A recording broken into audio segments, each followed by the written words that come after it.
Speaker, I am deeply concerned by violence targeting the religious minorities, including Hindus, Buddhists, and Christians in Bangladesh.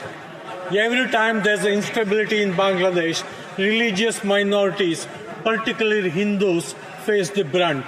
The share of religious minorities in the population of Bangladesh has significantly decreased since it achieved its independence in 1971.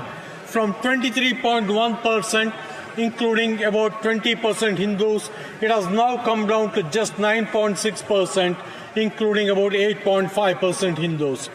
Canadian Hindus who have families in Bangladesh are concerned about the security and safety of their families, their temples and properties. They will be holding a rally on Parliament Hill next Monday, September 23rd, to highlight the current situation there. They'll be joined by Canadian Buddhists and Christians who have families in Bangladesh. দর্শক, Canadian MP চন্দ্র আর্য কানাডার সংসদে যেই বক্তব্য দিয়েছেন তার বাংলা করলে দাঁড়ায়, madam speaker, বাংলাদেশে হিন্দু, বৌদ্ধ এবং খ্রিস্টান সহ ধর্মীয় সংখ্যালঘুদের লক্ষ্য করে সহিংসতার কারণে আমি গভীরভাবে উদ্বিগ্ন। বাংলাদেশে যতবারই অস্থিতিশীলতা দেখা দিয়েছে, ধর্মীয় সংখ্যালঘুরা, বিশেষ করে হিন্দুরা এর ক্ষতির সম্মুখীন হয়। 1971 সালে স্বাধীনতা অর্জনের পর থেকে বাংলাদেশের জনসংখ্যায় ধর্মীয় সংখ্যালঘুদের অংশ উল্লেখযোগ্যভাবে হ্রাস পেয়েছে।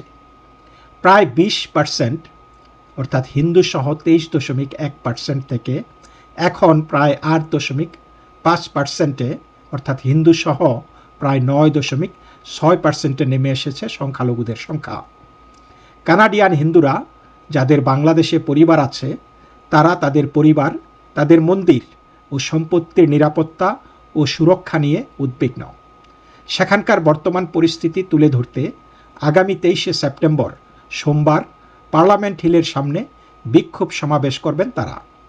তাদের সঙ্গে যোগ দেবেন কানাডার বৌদ্ধ ও খ্রিস্টানরা যাদের পরিবার বাংলাদেশে রয়েছে।